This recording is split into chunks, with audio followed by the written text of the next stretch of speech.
The Daily Dose. My name is Robert. I'm here with Brother Will Townsley, fellow doctor of art, as we both are, which I'm so proud of both of us to say. And by the way, thank you throughout the years for reaching out to me for letters of recommendation that apparently helped you.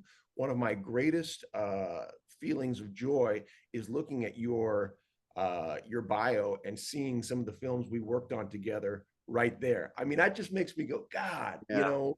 it makes me feel great. I I'm a debt of gratitude to you because if it weren't for you, you wouldn't. I don't know if I would have been able to kickstart this whole dream of mine of film scoring, and it's growing, and I'm teaching it, and passing on that knowledge. But you know, the one thing that's great about it is it's still to me a learning process, and the more you do, just like anything, the more you do it, the better you get.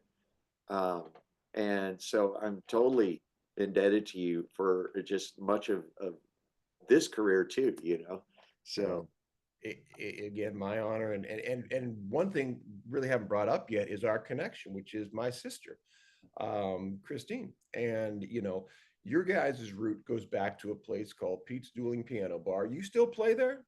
I do. I still perform there. And Uh, that's in you guys in Carrollton?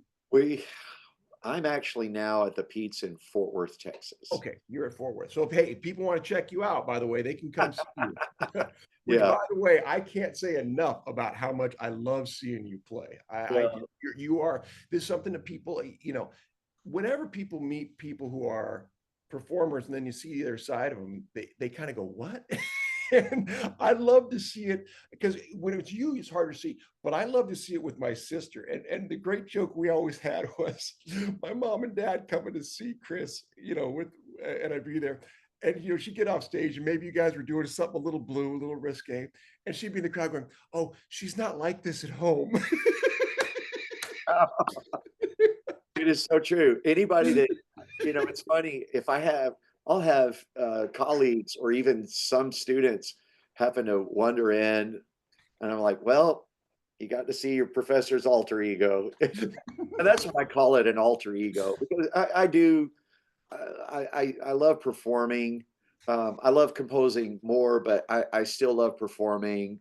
And it kind of, it all melds with my areas of of research and everything, particularly songwriting.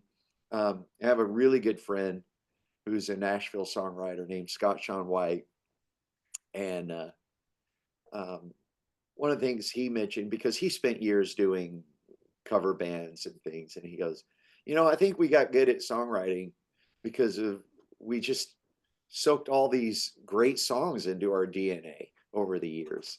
And he said we've understood form and melody for a long time, and now we're putting it to use. So So the gig is, for people who don't know, doing piano bars. You guys are playing classics, really well-known songs, with the intent of getting the audience to sing along with you. You're not there to just, hey, right, look at us. You're building a really important mood. And Chris and I would talk about that all the time because I DJ'd for a long time, which right, I'm not playing, but I'm still creating a mood everywhere I go, right? And just the same way you guys would spend time with the music, I'd play those same songs over and over again, right? The 12 to 15 you're going to hear every time. right. And there's a reason why those songs work. And it does just what you said.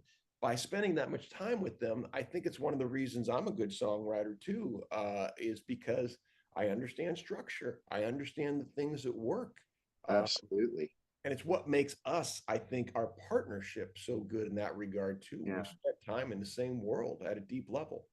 I definitely, on I think with us, I, I will be. I think I'm spoiled working with you.